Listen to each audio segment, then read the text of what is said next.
राग विज्ञान नमोता ही जाती अरहंता जो विद्यादि सागर सुधी जो विद्यादि सागर सुधी गुरु हैं हितैषी शुद्धात्म में निरत नित्य हितोपदेशी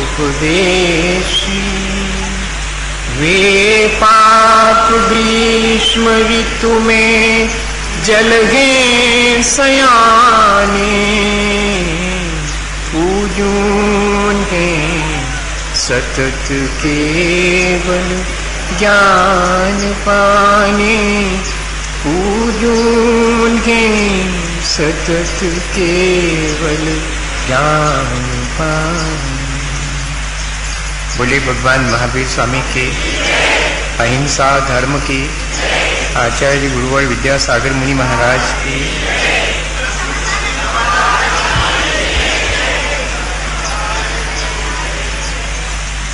हम सभी लोग मनुष्य की तरह अपना जीवन जी रहे हैं।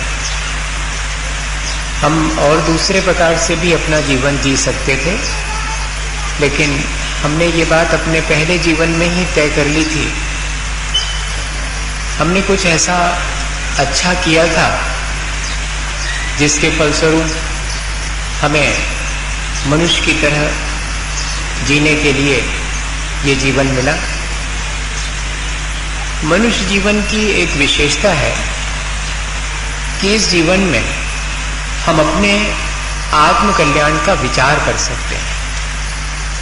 हम यहाँ एक अंतिम ऊंचाई तक पहुंचने के लिए प्रयत्न भी कर सकते हैं, और यही वजह है कि इस मनुष्य जीवन को सबसे श्रेष्ठ माना गया है।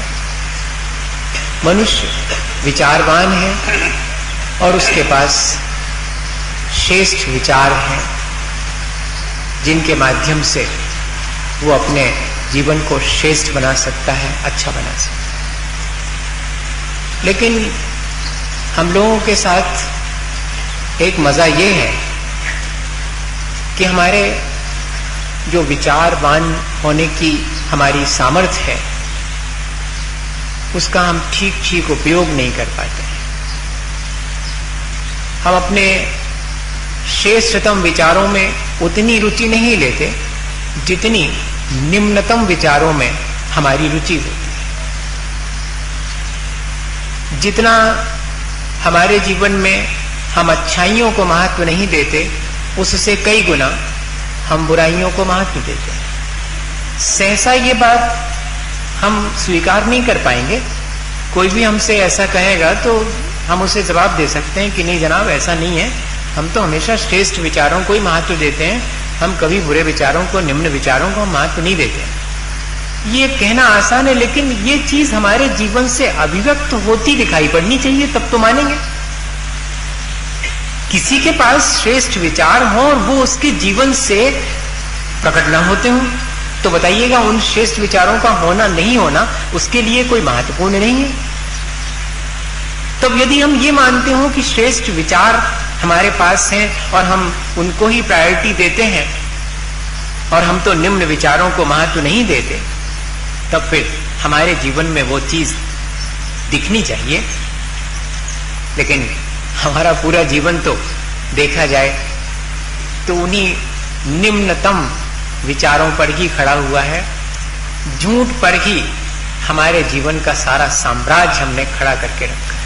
अगर गौर से देखें, बहुत पहले जब अकबर बादशाह हुआ करते थे 15वीं शताब्दी के लगभग, तब उस समय एक बार उनका मन हुआ कि वे नर्मदा का दर्शन करने के लिए जाएं। ऐसी एक मान्यता प्रचलित थी। देखिए, मान्यता और सच्चाई में बहुत अंतर है। नहीं तो आप ये माने कि मैंने कोई इस तरह की बात कह दी। मान्यता और सच्चाई का अंतर समझना चाहते हैं? बहुत जरा सा अंतर है, एकदम सहसा समझ में आ जाएगा। सच्चाई ये कि मैं पुरुष हूं, इसलिए किसी पुत्र को अपने भीतर पेट में रखकर जन्म नहीं दे सकता, लेकिन इसके मायने ये नहीं है कि जन्म लेने वाले पुत्र को लोरी सुना करके और सुलाऊं नहीं, लेकिन मान्यता है कि मैं नहीं सुलाऊंगा, मां का काम है ये। सच्चाई ये है कि मैं व्यापारी हूं, लेकिन इसका अर्थ ये नहीं है कि मैं घर में और दाल चावल न बीन सकूं, लेकिन मान्यता ये है कि मैं पुरुष हूं, इसलिए दाल चावल तो मां बीनेगी, मैं थोड़ी बीनूंगी। आए समझ में सच्चाई और मान्यता? ऐसी बहुत सारी चीजें हैं, इतनी सारी मान्यताएं हमने बना रखी हैं, लेकिन सच्चाई ये नहीं है। दर्शन नर्मदा के करने के लिए एक मान्यता की कि जाएंगे, और वहां पर दर्शन कराने वाले बहुत सारे पुरोहित पहले से ही तैयार रहते थे। कोई बड़ा व्यक्ति आए नर्मदा के दर्शन के लिए तो उससे बहुत सी बख्शीश मिलेगी, पुरस्कार मिलेगा, तो सब आगे आए कि मैं करवाऊंगा दर्शन। सारा अनुष्ठान जो भी उस दर्शन के दौरान होगा वो सब मैं कराऊंगा। सब में होड़ लगी हुई थी। बादशाह बहुत समझदार थे, उन्होंने उतने सारे पुरोहितों में से एक को इशारा किया, बिल्कुल अननोन पर्सन। अब वो तो बहुत खुश हो गया, वो खुश हुआ, लेकिन बाकी लोग कैसा लगा उनको? अच्छा लगा? आप ही कह रहे हैं, मैंने अभी कुछ नहीं कहा।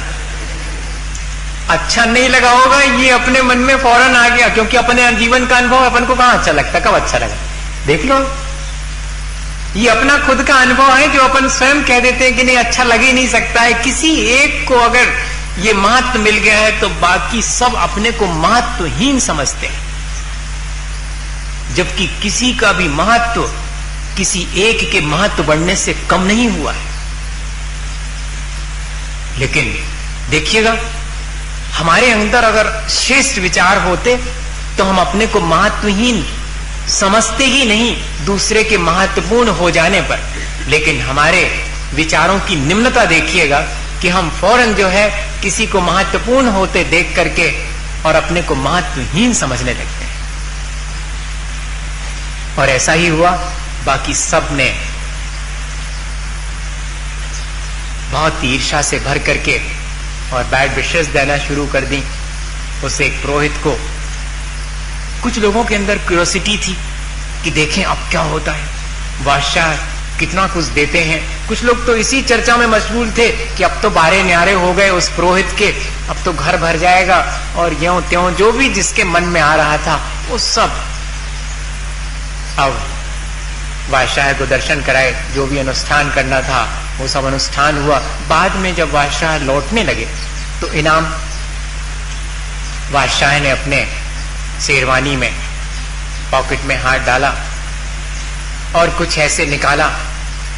लोग आंख लगाए हुए हैं, दूसरे को मिलता देखने के लिए भी आंख लगाए रहे। हमें क्या मिला ये देखने के लिए नहीं। अब अपने आप एनालिसिस करते जाना कि हम बहुत श्रेष्ठ विचार वाले हैं या अभी हमारा पूरा साम्राज्य निम्नतम विचारों पर खड़ा पूरा जीवन। अब सब आंख लगा के देख रहे हैं क्या मिलता है। और राजा साहब ने जानबूझ करके वो रख के आए थे एक कानी कौड़ी, फूटी कौड़ी। वो फूटी कौड़ी निकाल करके और पुरोहित की तरफ बढ़ाई। पुरोहित ने देख तो लिया कि मामला कुछ गड़बड़ है, लेकिन इतने अहोभाव से उसे ग्रहण किया कि देखने वालों को लगा कि मानो हीरा दे दिया, हीरा। अब हाथ में कौड़ी आने पर भी जिसके पास श्रेष्ठ विचार हैं वो उस कौड़ी में भी हीरा देखता है, वरना हीरे जैसा जीवन मिलने पर भी लोग उसे कौड़ी के कीमत पर बेच देते हैं अगर निम्नतम विचार हैं तो। आया समझ में? तो आया होगा। आता तो सब समझ है, मजा तो यही है, सब समझ में आता है। सब चुपचाप दम साधे, और क्योंकि वन साइडेड मामला है, नहीं मैं कह रहा हूं, अगर बोलने का अवसर मिले तो सब बोल पड़ेंगे। अब चुपचाप सुनना पड़ रहा है कि अब कहते रहे ठीक कह रहे हैं।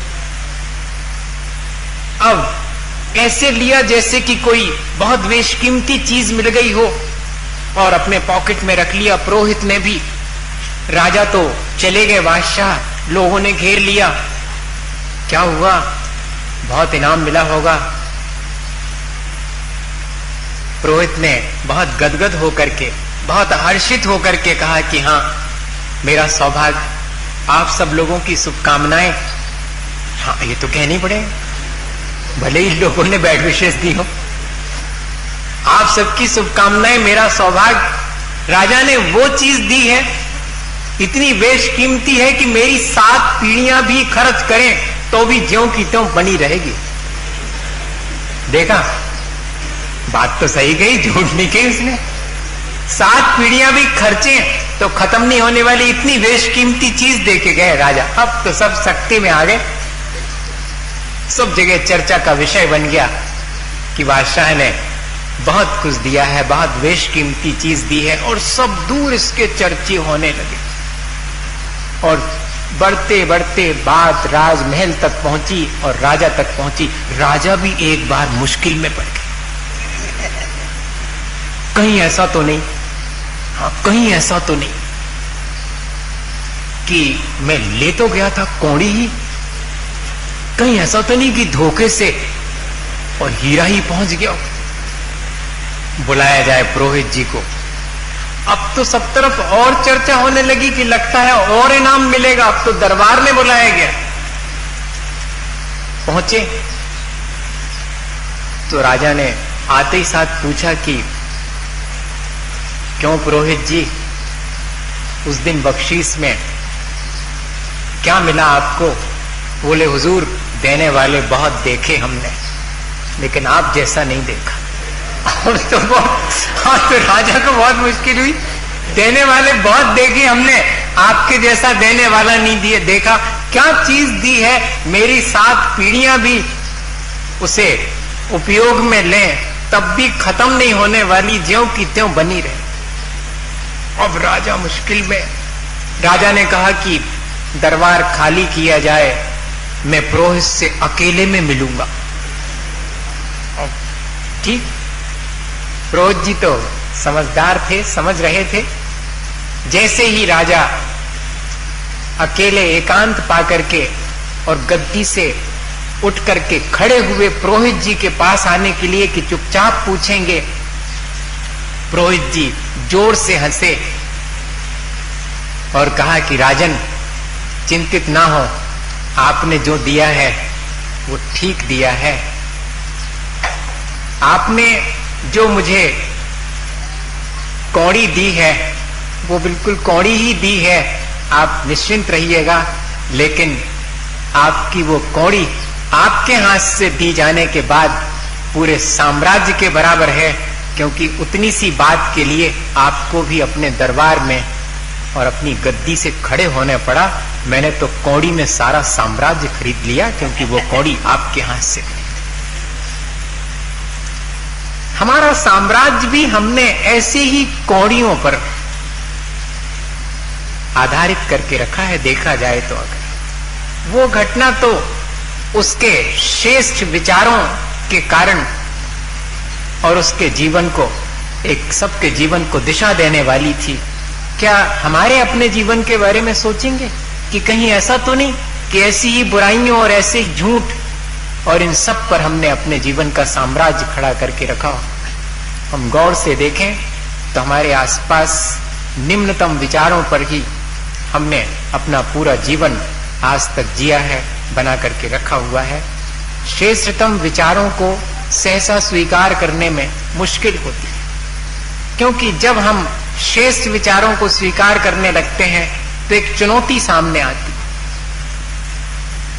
अगर कोई ये कहे कि पाप करना तो बहुत कॉमन सी चीज है, बहुत सहज सी चीज है, हर एक से हो जाता है, तो फिर चैलेंज खत्म हो जाता है, फिर चुनौती खत्म हो जाती। बहुत बायोलॉजिकल नीड है, बहुत सहज सी प्रक्रिया है, तब तो कोई चुनौती नहीं है। मैंने अगर पाप से विमुक्त नहीं हो पाया हूं तो कोई बहुत गिल्ट फील करने की, बहुत कोई अपराध बोध होने की बात नहीं आती। जब हमें इन चीजों को हम सहज मान लेते हैं, सब करते हैं, मैं ही थोड़ी अकेला कर रहा हूं। यह जो हमारे भीतर विचार है वो अपने निम्नतम विचार को ही पुष्ट करने वाला विचार है। क्रोध कर लेते हैं, हम आकांक्षाओं और इच्छाओं में भटक जाते हैं, इसके बाद भी हम सहसा स्वीकार नहीं करते हैं, बल्कि हम ये कहते हुए पाए जाते हैं कि सबको आता है, मुनि महाराज को भी गुस्सा आ सकता है, इसमें क्या बात, उनके भीतर भी तो इच्छाएं और आकांक्षाएं होती हैं, संसार में तो सबके होती। ऐसा हम तर्क दे करके अपने उस निम्नतम विचार को पुष्ट कर लेते हैं, जबकि श्रेष्ठ विचार था कि मेरा स्वभाव पाप से मुक्त होना है, मेरा स्वभाव इन कषायों से मुक्त होने का है, मैं तो वीतराग निर्मल स्वभाव वाला हूं। ये वीतराग और निर्मल स्वभाव ये मेरे लिए श्रेष्ठतम विचार हो सकता है, लेकिन इसका मैं पोषण नहीं करता हूं। पोषण तो मैं निम्नतम विचारों का ही करता हूं। अगर किसी सज्जन पुरुष की निंदा करनी हो, सज्जन पुरुष की निंदा में भाग लेना हो, बहुत गर्मजोशी से भाग लेते हैं, क्योंकि निंदा करके उसकी सज्जनता का जो चैलेंज था वो खत्म हो जाता है कि देखा बने फिरते थे सज्जन, देख लिए इनके लक्षण, इसीलिए तो हम नहीं बनते ऐसे, हम जैसे हैं वैसे ही ठीक। ये हमारे अंदर हमें झांक करके देखना पड़ेगा कि सचमुच क्या हम श्रेष्ठतम विचारों को प्रायोरिटी देते हैं या कि हम अभी भी निम्नतम विचारों का ही पोषण करते हैं। और इतना ही नहीं, जो विचार निम्नतम हैं उनकी व्याख्या भी हम अपने ही मन मुताबिक करते हैं। जैसे अगर धर्म के क्षेत्र में कहा जाए कि आत्मा अजर अमर शाश्वत है, तो हम कहेंगे बिल्कुल ठीक लिखा है, इसीलिए तो ज्यादा चिंता नहीं करना चाहिए, क्योंकि मरने वरने वाली तो है नहीं, और आज कल्याण नहीं करो तब भी क्या फर्क पड़ता, कल कर लेंगे, मरना थोड़ी, आत्मा तो शाश्वत है, आपने ही कहा था। और शरीर मरण धर्मा है, ये व्याख्या की जाए तो उसका अर्थ क्या निकालेंगे, अरे भैया जब मरना ही है तो उसके पहले ही आनंद ले लो शरीर से, क्योंकि मर ही जाना है। देखा आपने क्या व्याख्या कर लेते हैं अपन, शरीर नाशवान है इसलिए अभी शरीर से जितना हो सके भौतिक सुख प्राप्त कर लो, और आत्मा तो अजर मर है, जल्दी क्या पड़ी हुई है, आज नहीं कल कल्याण कर लेंगे, कोई कहां जाना है, कोई जल्दी थोड़ी। ये अर्थ अगर हम निकालते हैं और अपने आत्म कल्याण के लिए चिंतित नहीं होते हैं, तो इसके मायने हैं कि अभी हमें इस संसार में ही और आनंद आ रहा है, हम इसी का पोषण कर रहे हैं। बुरा नहीं लगना चाहिए, बल्कि अपनी गलती का एहसास होना चाहिए। हाँ, अपने भीतर हम झांक करके देखें कि क्या सचमुच मैं संसार का ही पोषण तो नहीं कर रहा हूं, मैं अपने इन इच्छाओं का, कामनाओं का, अपने भीतर के क्रोध मान माया लोभ का, इन्हीं का सुबह से शाम तक पोषण तो नहीं करता रहता हूं। अगर इन सब का पोषण करता हूं तो मानिएगा अभी निम्नतम विचारों का ही पोषण कर रहा हूं। मैं अपनी स्वाभाविक अवस्था जो कि मेरी ऊंचाई है, जो कि मेरी अच्छाई है, जहां तक मुझे पहुंचना चाहिए, मुझे पोषण उसका करना चाहिए। दिन भर में कुछ थोड़े से क्षण, ये एक अवसर अपन को मिला। देखो पहले कहां था अपने पास इतना समय, और था भी तो कहां चला जाता था। अब तो देखता हूं मैं दोपहर में 2:30 बजे से रास्ते पर लोग बता रहे थे मुझे कि जल्दी जल्दी जल्दी आ रहे हैं लोग, अरे टाइम हो गया है। सब ऐसे हो गए, सब स्टूडेंट जैसे कि स्कूल में पढ़ने के लिए जाते हैं छोटे बच्चे, जल्दी तैयार कर दो, ऐसे बड़े बड़े लोग भी। ये क्या चीज है, अब थोड़ा सा हमें श्रेष्ठतम विचारों का पोषण करने का मन हो रहा है, और हम जल्दी से वो जो संसार के काम है वो पहले भी करते थे, अभी भी जल्दी जल्दी जैसे तैसे करके निपटा करके, और अब थोड़ा सा समय निकाल लूं, मैं वहां जाकर के थोड़ी धर्म की बातें सीख लूंगा। दोपहर है तो, सुबह है तो, शाम है तो, अब ये घंटे घंटे, 1.5 घंटे हमारे पास अपने जीवन को अच्छा बनाने के लिए, श्रेष्ठतम विचारों का पोषण करने के लिए मिलने लगे। वरना तो वही समय है, वही 24 घंटे हैं, हम उन्हीं सांसारिक चीजों के ही पोषण में अपना पूरा दिन, क्या पूरा जीवन व्यतीत कर देते हैं। हमने एक बात सीख ली कि मेरे अपने श्रेष्ठतम विचारों के पोषण के लिए मुझे प्रयत्न करना चाहिए, वरना मैं जीवन भर निम्नतम विचारों का ही, कषायों का ही पोषण करता रहूंगा, उसके लिए मुझे उपाय सबसे अच्छा है भगवान की भक्ति, स्वाध्याय और त्याग, तपस्या। ये तीन ही चीजें मेरे हाथ में है। मैं भगवान की भक्ति अत्यंत श्रद्धा और हृदय से करूं। भगवान की भक्ति करने से मेरे अंदर श्रेष्ठतम विचारों का पोषण होता है, क्योंकि भगवान मेरी ही श्रेष्ठतम अवस्था का नाम है। मेरी ही उस श्रेष्ठतम अवस्था को जब मैं प्राप्त कर लूंगा तो मैं जो भगवान है उनके जैसा हो जाऊंगा।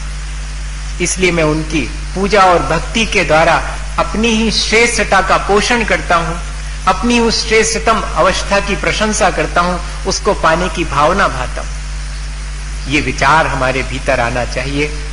भक्ति, पूजन और हमारी भावनाएं जो श्रद्धा से समन्वित हैं, वे सब हमारे विचारों को श्रेष्ठतम बनाने में सहायक हैं। हमें उन निम्नतम सांसारिक विचारों से बचाने में वे हमें सहायक हैं। वर्णी जी के जीवन का एक उदाहरण मैं आपको बताऊं, शायद मुझे याद नहीं आता, मैंने आपसे कह भी दिया हो सकता है। अभी अभी मुझे लग रहा है कि हाँ शायद कह दिया, पर अब आ गया है मन में तो फिर से आपको कहूं। वो एक 36 किलोमीटर शिखर जी की यात्रा का रास्ता अब है या नहीं मुझे नहीं मालूम, पहले हुआ करता था और पूरे पहाड़ के नीचे नीचे से, और 2 दिन में वो यात्रा पूरी की जाती थी। अभी भी है शायद। तो वो यात्रा पूरी कर रहे थे वर्णी जी, तो लौटते समय थोड़ा और रह गया, लेकिन प्यास से जी बहुत बेहाल हो गया। ऐसा लगा कि शायद इस यात्रा के पूरे करने से पहले ही प्राणांत हो जाएगा। अब क्या करें? तो वर्णी जी ने भगवान को स्मरण किया, उनके प्रति अपनी श्रद्धा और भक्ति व्यक्त की। लेकिन कैसे श्रद्धा भक्ति व्यक्त की? उनके श्रद्धा और भक्ति व्यक्त करने का ढंग अलग था। भगवान, हे पारसनाथ, आपके दर्शन के लिए, वंदना के लिए मैं यहाँ आया था। मैं वैसे जैनी नहीं हूं, मैंने बहुत मुश्किल से इस धर्म को प्राप्त किया है, अहिंसा को। अब देखो, आपकी वंदना करते करते अगर हमारे प्राण निकल गए तो हमारे तो कचूने हुई है, बदनामी आपकी हुई है। ऐसी भक्ति कर रहे हैं। देखो, कह रहे हैं कि अगर आपके वंदना करते करते हमारे प्राण निकल गए तो हमारे तो भाव अच्छे हैं, आप में लगे हैं, सो हमें तो स्वर्ग से कमती मिलने वाला नहीं, सो हमारा तो भला ही हो गया। लेकिन बाद में 4 लोग कहेंगे कि देखो वंदना को गया था व्यक्ति और उसका ऐसा वंदना के दौरान ही मरण हो गया, सो बदनामी आपकी हुई है, कौनिया है फिर वंदना। अब अगर आपको अपनी बदनामी से बचने हुए, अब देखो आप बचना हो, बड़े सरल परिणाम थे उनके। कोई मन में चालाकी नहीं थी, कोई मन में उलाहना देने का भाव नहीं था, अगाध श्रद्धा थी। ये श्रद्धा के चलते ये भाषा निकल रही है। तो मांग कुछ नहीं रहे हैं, सोचिएगा। मेरे जीवन में ये श्रद्धा बनी रहे और लोगों को भी श्रद्धा बनी रहे, सो ऐसा उपाय आप ही करो। और कहते हैं कि 10 कदम आगे चलने पर एक छोटे से गड्ढे में से पानी का झरना बहता हुआ दिखाई पड़ गया। सो वहां अपने कपड़े से पानी छान करके और बढ़िया से और पानी पिया, और आगे 50 कदम चले तो वहां पर बेहाल थे पानी के अभाव में लोग। उनने कहा, वर्णी जी, अब तो 4 कदम भी चलना मुश्किल है, हमारी तो शक्ति नहीं है, आप हमें संबोधन दो, हो सकता है प्राणांत हो जाएं। वर्णी जी ने कहा, घबराओ नहीं, हम तो अब भी 50 कदम पीछे ही बढ़िया स्वच्छ जल पी के आए हैं, आओ चलो ले चलते हम तुम्हें भी। वहां ले गए तो वहां तो कुछ नहीं था। जहां थोड़ी देर पहले झरना था पानी का, अब वहां कुछ भी नहीं है। वो काहे का झरना था भैया? वो मेरी श्रद्धा का झरना था। वो वर्णी जी के अपने अंदर जो श्रद्धा भाव था उसका झरना, जो प्यास बुझा देता है। श्रद्धा संसार की सारी प्यास संसार के सारे असंतोष को नष्ट कर देता है। व्यक्ति के मन में अगर संतोष भाव आ जावे तो कहीं कोई उसके जीवन में संसार की आकांक्षाएं, संसार की जो प्यास है, जो कि हमें भटकाती है, संसार में निम्नतम विचारों की तरफ ले जाती है, उससे हम बच जाते हैं हमारी श्रद्धा और भक्ति से। ये एक उदाहरण है उस चीज का। और निरंतर अपने आत्म कल्याण के लिए विचार करते रहना। जैसा विचार आचार्य भगवंतों ने परंपरा से हमें दिया है, अर्थात ग्रंथों के माध्यम से, उसके स्वाध्याय के माध्यम से हम निरंतर और श्रेष्ठ विचारों का ही चिंतन करते रहें, तो हम बच सकते हैं इन संसार के निम्न विचारों से। जब हम पढ़ें, स्वाध्याय करें, तो देखते हैं अपन प्रथमान योग पढ़ते समय कैसे कैसे और मुश्किलों के बाद मोक्ष मार्ग पर चलकर और सफलता प्राप्त करते हैं।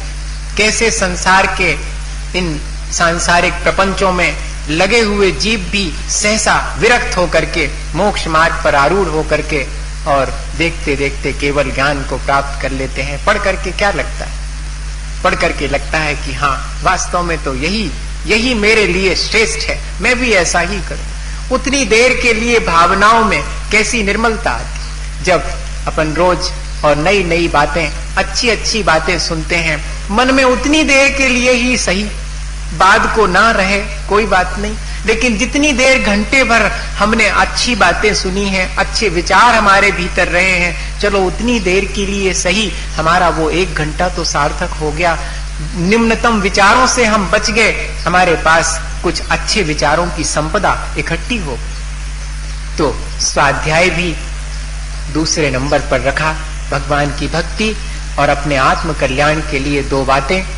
रोज हम अपने जीवन में जो हमें दिए गए हैं श्रेष्ठ विचार, उनका हम रोज अभ्यास करें। और एक ही चीज और बची, अपने शरीर से त्याग तपस्या करें, श्रम करें। श्रम हम करते तो हैं, लेकिन वो सांसारिक श्रम है, वो परिश्रम बहुत सांसारिक है। तपस्या और त्याग वास्तव में इस शरीर के द्वारा किए जाने वाला श्रम है, और उसी से बना हुआ शमन।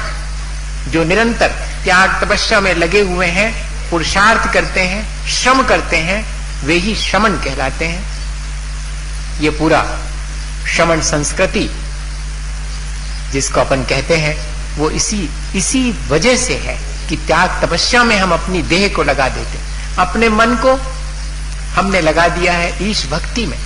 अपनी वाणी से हम उच्चारण कर रहे हैं वो श्रेष्ठ विचार, वो वाणी जो भगवान की वाणी है, उसे हम अपनी वाणी से उच्चारण कर रहे हैं, और हम अपने शरीर को लगाए हुए हैं भगवान के कहे गए त्याग तपस्या के मार्ग में। फिर देखिएगा कैसे नहीं हम अपने उस जीवन को श्रेष्ठ बना पाते हैं, बहुत आसानी से बना पाते हैं। त्याग तपस्या कोई बहुत कठिन चीज नहीं है भैया। तपस्या का नाम सुनकर सहसा ऐसा लगता है जैसे कि धूप में और बैठ करके और मुझे कोई तप तपना है, ऐसा कोई तपस्या का अर्थ नहीं है। इच्छाओं को हम रोक लेवें, इच्छाओं पर हम विजय प्राप्त कर लेवें, वास्तव में तपस्या वही है। इच्छा निरोधा तपा, ऐसा अपन हमेशा पढ़ते रहते हैं। हमारे भीतर जितनी सांसारिक आकांक्षाएं हैं, हम उनमें से छोटी सी जीत लें, उतनी हमारी तपस्या होगी। हमारे जीवन में जितनी आकांक्षाएं हैं, हम उनको पूरा करते रहते हैं, उसमें से दूसरे के लिए थोड़ा बहुत मदद कर दें, वही तो त्याग है। हम अपने इच्छाओं को जीत लेते हैं, वो तप हो जाता है, और हम अपनी आकांक्षाओं को थोड़ा सा नियंत्रित करके दूसरे को भी थोड़ा सा दे देते हैं, वो हमारा त्याग हो जाता है। ज्यादा कठिन नहीं है। इसके लिए बहुत सारे उदाहरण हैं, लेकिन आज तो मेरा मन वो जो एक छोटा सा उदाहरण है वो देने का है। मैंने कहीं किसी पुस्तक में पढ़ा था, मुझे बहुत अच्छा लगा। एक चोर व्यक्ति था, सोचिएगा, वो ट्रेन में और जा रहा है, बहुत सारी चोरियां उसने की हैं, लोगों को संक्लेश पहुंचाया है, लेकिन उसने कभी किसी की क्षति नहीं की। मारपीट नहीं की, चोरी अवश्य की। अब देखता है वो ट्रेन में कि एक कनस्तर में रुपए भरे पड़े हैं। ये घटना स्वतंत्रता के पहले की है। आज दिन स्वतंत्रता का है। हाँ, आज हम स्वतंत्रता दिवस के दिन बैठे हैं। मुझे लगा कि शायद ये घटना बहुत महत्वपूर्ण है। हमने ये स्वतंत्रता प्राप्त कैसे की होगी, कितना सत्याग्रह किया होगा, उसकी है ये घटना। वो कनस्तर जिसमें कि खुले हुए रुपए, नगद, पैसे सब कुछ उसमें डले हुए हैं और एक बुजुर्ग से वृद्ध व्यक्ति खादी पहने हुए उस कनस्तर के पास बैठे हैं। वो और कुछ नहीं था, जो सत्याग्रह कर रहे हैं देश की स्वतंत्रता के लिए, उनके लिए मदद के लिए धनराशि इकट्ठी की जा रही। चोर की निगाह उस पर पड़ी। उसे क्या मालूम कि ये संपत्ति काहे के लिए इकट्ठी की जा रही। उसने वो बुजुर्गवार जो थे उनको क्या करना था, एक धक्का दिया तो वो गिर गए। उसमें देर क्या लगनी थी, इतने बुजुर्ग थे, वो वृद्ध थे। जरा सा धक्का दिया उसने, हट्टा कट्टा चोर था, वो गिर गया और उठाया कनस्तर और चल दिया। अब कोई पकड़ने वाला भी नहीं। कनस्तर में एक रसीद बंदी भी पड़ी हुई थी। जिसने जितने पैसे दिए हैं उसको रसीद दे दी गई है कि आपसे इतने पाए। सत्याग्रह ये गांधी जी ने चलाया था। जिसके पहले सत्याग्रही कौन थे मालूम? विनोबा भावे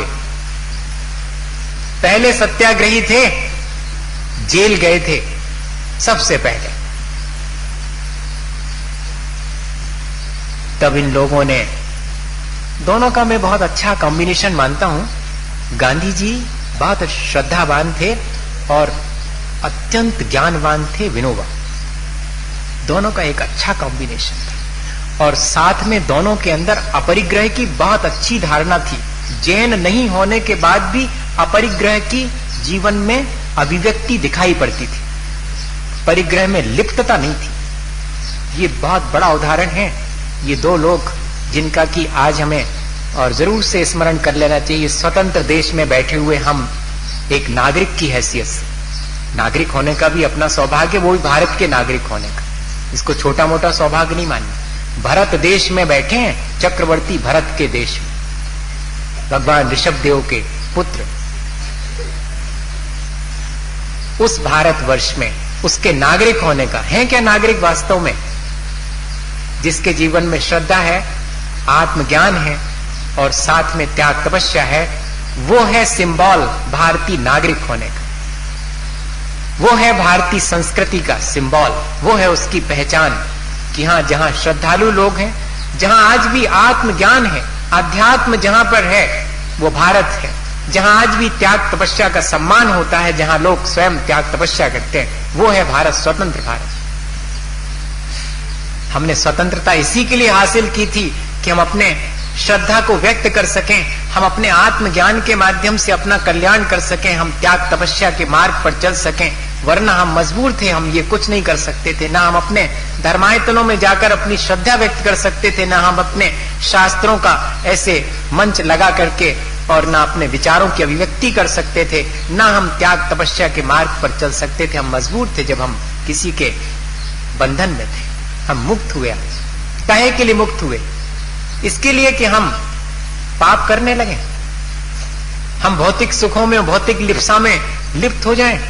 इसके लिए स्वतंत्र नहीं हुए। हम इसके लिए स्वतंत्र हुए कि हम ठीक से अपनी श्रद्धा व्यक्त कर सके, अपने आत्मज्ञान से अपना कल्याण कर सके, त्याग तपस्या कर सके। ये दिन था आज का दिन। और वो सत्याग्रह की जैसे ही रसीद बंदी देखी उसने, चोर भी एक बार मुश्किल में पड़ गया।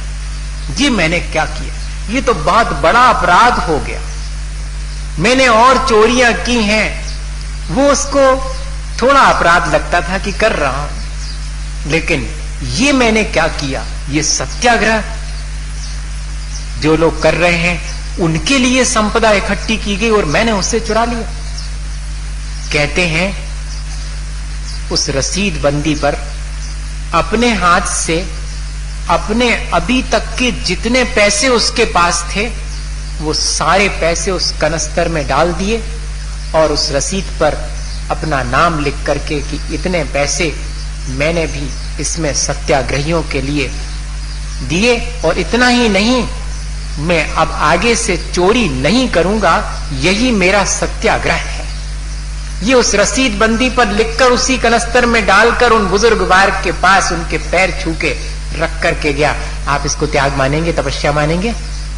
नहीं मानेंगे। आप तो इसी को मानेंगे कि आपने क्या क्या छोड़ा है आज। मैं ये नहीं कह रहा हूं कि आपने ठीक नहीं किया, आपने बहुत अच्छा किया कि कल आपका उपवास था, आपने बहुत अच्छा किया। आप अपने जीवन के लिए बहुत ऊंचा उठाने के लिए ये सब करते हैं, त्याग तपस्या, लेकिन त्याग तपस्या का एक रूप ये भी है, उससे क्यों हम वंचित रहे? इस रूप को भी हमें अपने जीवन में और अभिव्यक्त करना चाहिए। कितने ऐसे अवसर आते हैं हमारे जीवन में जब हमारे थोड़े से त्याग से दूसरे का भी उपकार होता है, त्याग से हमारा उपकार होता है, यह तो बहुत अच्छी चीज है ही। लेकिन दिन भर में एक ऐसा भी त्याग करें, थोड़ी सी तपस्या, अपनी आकांक्षाओं को जीतने की, दुकान पर आकर के कोई हमसे 4 पैसे की चीज मांगता है, 40 पैसे में देने का मन होता है, ये आकांक्षा ही तो है। अपनी इस आकांक्षा को थोड़ा सा नियंत्रित कर ले और 4 की चीज 40 में न दे करके और 4 में ही दे दें तो क्या घाटा हो जाएगा? घाटे की सौदा तो कोई नहीं करता। लेकिन मेरी अपनी ये तपस्या करने का ढंग ऐसा भी तो हो सकता है, मेरे अपने त्याग करने का ढंग ऐसा भी तो हो सकता, जैसे कि उस चोर ने और उस दिन सत्याग्रह के लिए, देश के स्वतंत्रता के लिए और ऐसा कुछ किया। हम अपनी आत्म स्वतंत्रता के साथ साथ प्राणी मात्र के स्वातंत्र के लिए कुछ ऐसा उपाय करें तो दोनों चीजें, हमें भी इस संसार से मुक्ति मिलेगी, हम भी अपने जीवन में उस श्रेष्ठता को हासिल कर पाएंगे और हमारे आसपास का परिवेश भी बहुत श्रेष्ठ होगा, बहुत सुखद और बहुत अच्छा होगा। इसी भावना के साथ कि हम अपने आत्म स्वातंत्र के श्रेष्ठतम विचार का ही पोषण करें और जो हमें संसार के बंधन में डालने वाले भौतिक सुख हैं उस निम्नतम विचार से अपने को मुक्त कर सकें।